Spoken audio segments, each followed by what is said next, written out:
Hello, welcome. Mike from Canavan Wealth here doing my monthly seminar on what I call the new middle class. So, to give you kind of background as to why I talk about things like this and how it fits into my business. I've been in the business for about 10 years, and about 2, 3 years ago, I've been fortunate as to where my business is headed, and I really needed to start deciding kind of how I wanted the future of my business to look like and kind of what type of clientele I wanted to focus on so that I could kind of make sure that my business grew in the way that I wanted to. And that led me down this path of thinking about, kind of what kind of investors are out there and, kind of what the future of the world is, which is really what we're going to talk about today, which is the kind of stratification or kind of divisions that are occurring within the middle class for reasons that I'm going to get into. So let's just kind of jump into it here. I'm gonna have to make my face a lot smaller since there is a lot of text on these slides, so I'll put myself over there. All right, so what is the middle class? If we defined it by median household income, so kind of the middle income of houses or households, it's about 79,000 in October of 2022. Just for reference, it is March of 2023 when we're filming this. But I think the bigger question is, what are the expectations of the middle class, or kind of how would most people describe a middle class family?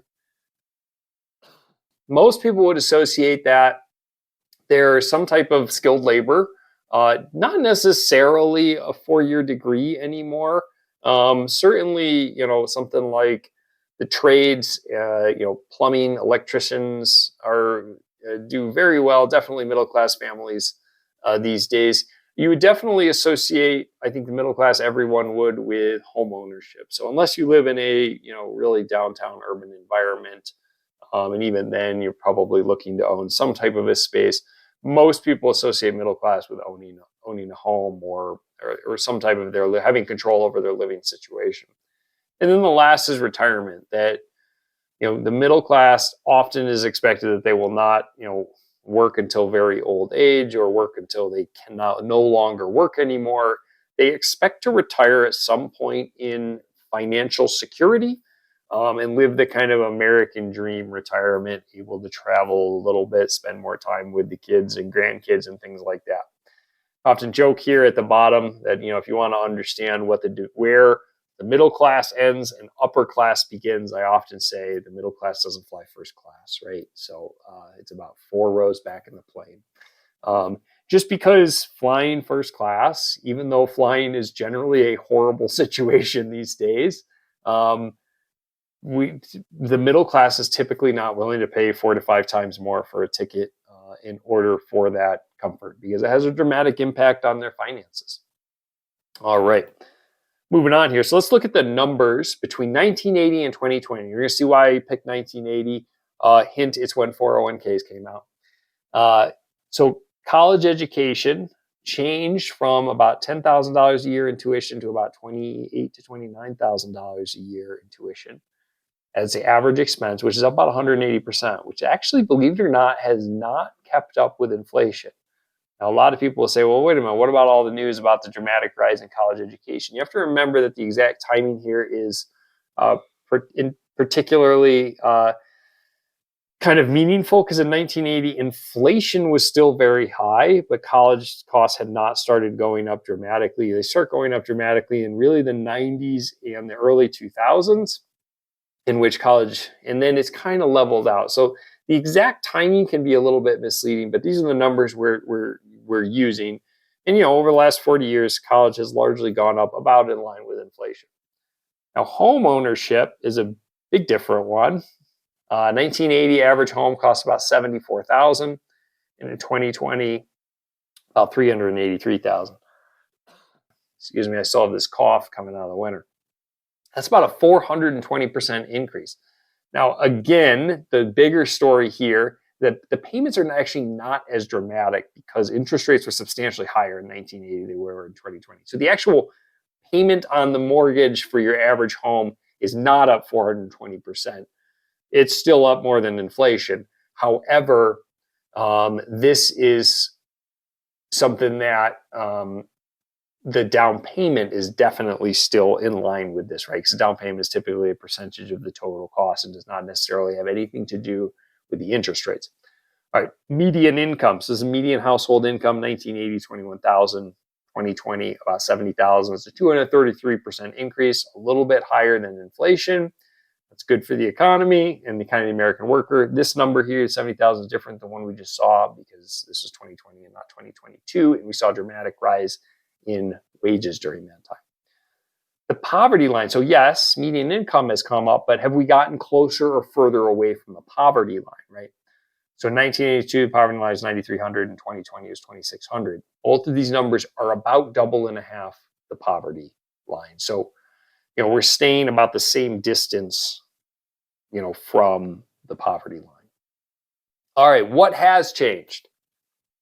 Pensions and 401ks has dramatically changed from 1980 to 2020, right? So for your average American retiring, let's say right now, that's going to live on $5,000 a month and then spend an additional $20,000 for travel and just kind of other expenses, replacing the roof, buying, down payment on a new car, something along those lines.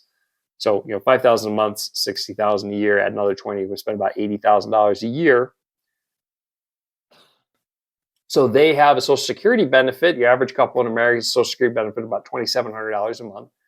You take $80,000 a year, subtract $2,700 a month in kind of earnings, they're going to have to replace about $47,000, $48,000 a year in spending, which at a 4% withdrawal rate, which is commonly associated with kind of the safe withdrawal rate where your funds will continue to go up. And the reason we want funds to continue to go up, especially early on in retirement, is it means that account will continue to grow. So that 4% withdrawal rate is going to go up and ideally keep up with inflation. So that's going to require about 1.1 million in post-tax savings. Now, what if you're like, yeah, but I'm going to draw more than 4% off. So if you're going to draw it at 7%, you're talking, 680,000. Again, this is post-tax. So this is not your 401k balance. This is what your 401k's balance is worth after taxes.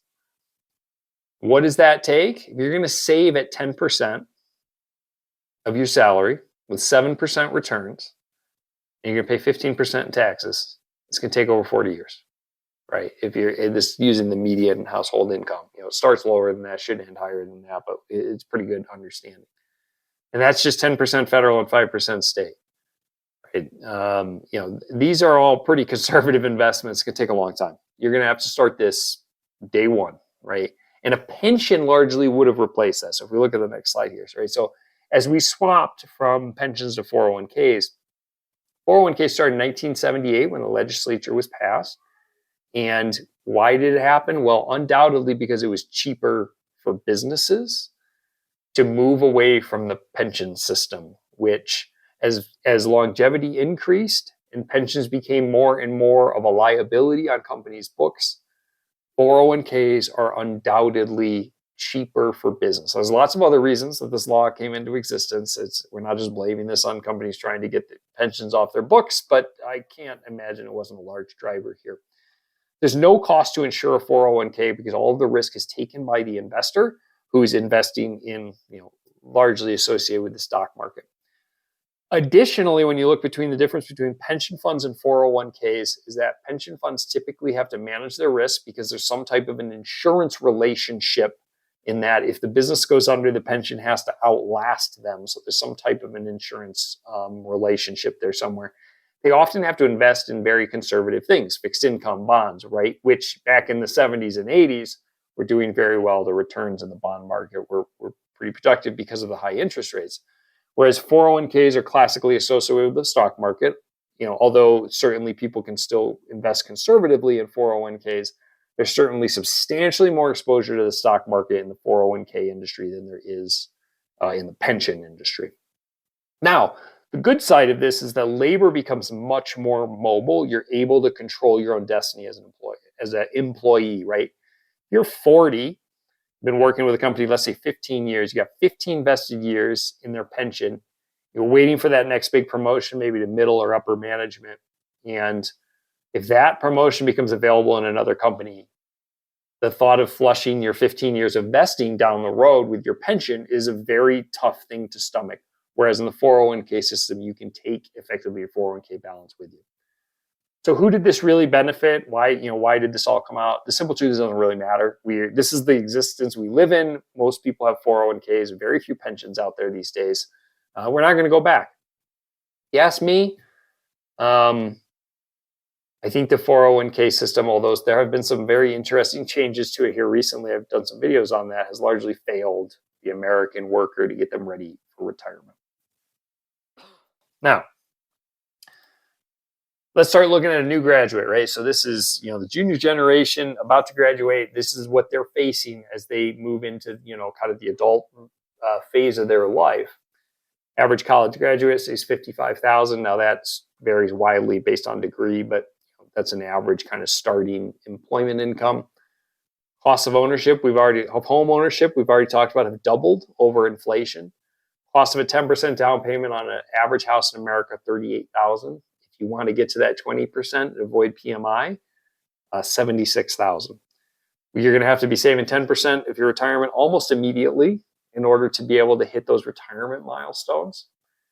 And if you want to start a family and you're going to need childcare, 214% just in the last 25 years. That was inflation for the last 40 years entirely, right? Depending on where you live in the country, between 10 to 15 or even $20,000, $30,000 a year in costs for childcare. If you had two at the same time, you could be imagining $30,000 a year just in childcare costs. So everything is delayed for new graduates these days. Saving up for a home is substantially harder. Starting a family is substantially more expensive. And starting that financial security of saving and having kind of a retirement future is so much more difficult under the 401k system and where the cost of home ownership has gone over the last 40 years. So we're seeing this division in the middle class because of this split from pensions to 401ks.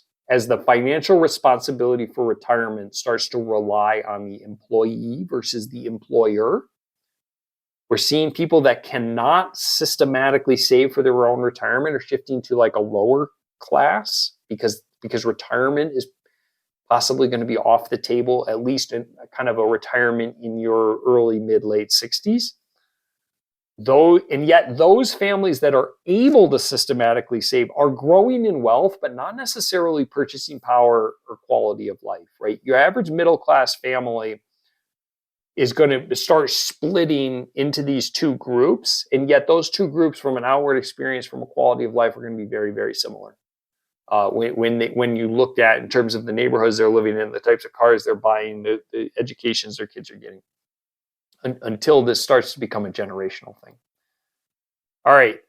So then we talk about the mindset of when you actually show up to retirement. So let's say you've been able to, save that nest egg to get the retirement that, kind of your average American kind of associates with the middle class.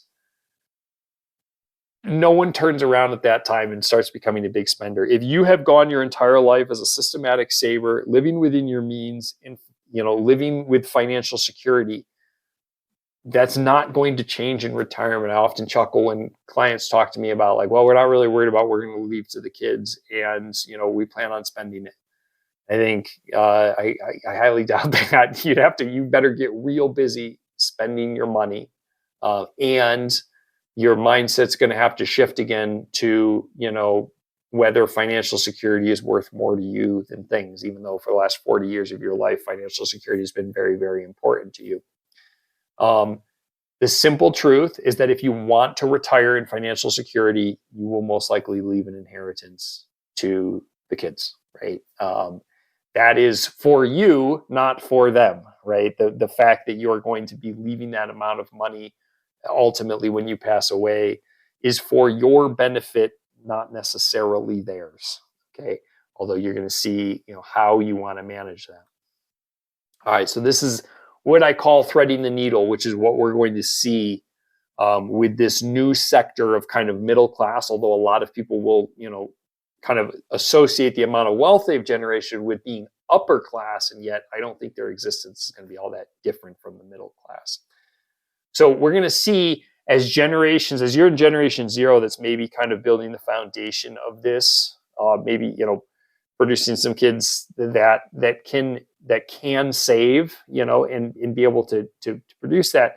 And then that next generation is able to build up a little bit of a nest egg that ultimately some of that gets passed on and it starts doing good over generation to generation. You're seeing this building of wealth that is not going to fit into the same estate tax situation that we had back in 1980, which is the building of wealth that is providing financial security may not fit through the size of the hole that they're allowing in the estate tax rate. We've seen estate tax changes where the estate tax the limit was doubled not that many years ago. That is going to sunset soon, meaning it's going to go back to the way it was. And we're going to see a whole generation of people where generational planning is going to become very important to them in order to maximize the impact of their wealth and to make sure that they pay, the appropriate amount, ideally as few taxes as possible on that. In a generation that has typically never dealt with this, I did a whole video on the estate tax sunsetting that talks about, kind of how people are moving into this sector, and many of them are going to get blindsided by it. So, and yet each generation is still facing financial hardships, right? Just because mom and dad have saved up $1.5 million for their retirement, and you are ultimately going to inherit, probably $1 million of that at least, that doesn't mean that the kids aren't still having to pay for college, still aren't having to save up for their own home, because doing financial harm to the senior generation just to benefit the junior generation is not helping anyone, right? So I often ask clients, when do you want your money to do good? Meaning, no one likes the system of when mom and dad die, I get all their stuff. Mom and dad don't like it because it's this thing hanging over their head. And the kids don't like it either because they don't want to associate mom and dad passing with this good event, right? So oftentimes the answer is, well, I'd like to see some of that good, right? So how can we properly manage what money is available to help the junior generation? How can we maximize that over your entire lifetime instead of focusing that on, when you ultimately pass away?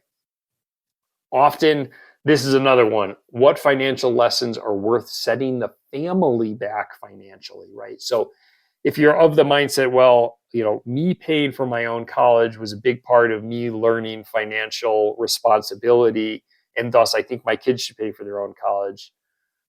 Well, your parents may have been in a situation where they couldn't in any way help for college, and that was just a situation. That's the way it was. If you are not in that situation, I'm not sure you're necessarily teaching the same lesson. And are you willing to deal with the fact that you are hurting the entire family's financial situation by putting the junior generation through hardship that they did not necessarily need to go through, right? Are there other ways to teach financial security instead of kind of forced adversity, which I think there are, but that is so unique and individual to each family. All right, so this is kind of the last slide, which I want to talk about. So we talked about how the middle class is fracturing, largely because of two things. One, the change in cost in home ownership, and the other one is passing the retirement burden on to the employee versus the employer through this shift from pensions to 401k is causing such a new economic experience for investors. And we have this new, kind of middle class that is building wealth, but that the wealth that they are building cannot often buy things that are going to change their quality of life. And it's really the financial security that money brings that is so important. Right. And I just want to stress this one last thing, that damaging the financial situation of the senior generations just to accelerate the junior generations is not what we're talking about, right? We don't want to live in a world where mom and dad are giving up things in order to allow the junior generations to get further ahead so that maybe they can take care of mom and dad because they're so much further ahead. That's a recipe for disaster. We are seeing generational planning becoming fundamental to the way that this new middle class is going to kind of propagate through the future in terms of financing their own retirement and then leaving a good chunk of that on to the next generation. These are largely, families that have never dealt with it, but that are faster than they realize going to start having to deal with it. All right, some quick disclosures here. I will move my head so you can read this first one.